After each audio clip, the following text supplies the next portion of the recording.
Welcome to a short reflection on Canto 11 of Dante's Inferno by Sebastian Mahfoud. Pope Anastasius is the second of 5 popes we find in hell. The first is Celestin V, who made the great refusal by allowing himself to be convinced by another to abdicate the papacy, an act which opened the door for Boniface VIII to take his place on Peter's throne. We learned of Celestin in the vestibule with the neutral angels, where Dante likely placed him prior to his canonization by Pope Clement V in 1313. Anastasius, though, has received no canonization, and Ciardi notes that Anastasius is here because Dante believed that he had given communion to Photinus, a deacon of Thessalonica, who adhered to the Acacian heresy, which denied the divine paternity of Christ.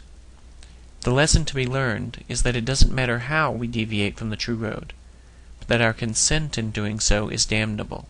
a point on which we'll receive explicit instruction from Picarda in Paradise's Sphere of the Moon. Having reached the opening of the 7th circle, the poets pause a while to get used to the stench that's pouring out of it, a circumstance that gives Virgil his first chance to clarify the structure of all of hell. We already learned from the beast in the dark wood that hell is divided into 3 parts,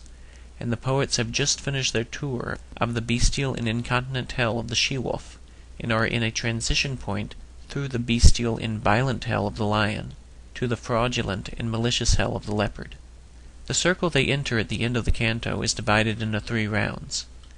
the first of which is the round of the violent against neighbor, the second of which is the round of the violent against self, and the third of which is the round of the violent against God, nature, and art. These will be discussed more fully when we reach them, but it's enough for us now to see that the road ahead is not mysterious. Vice leads to vice, and the structural lesson to be learned is that if we allow one kind of sin into our lives, that of looking upon another person as an object, for instance, it leads to our expansion on that theme, of looking upon objects instead of people, of obsessing over objects, of raging over others who are in the way of our objects,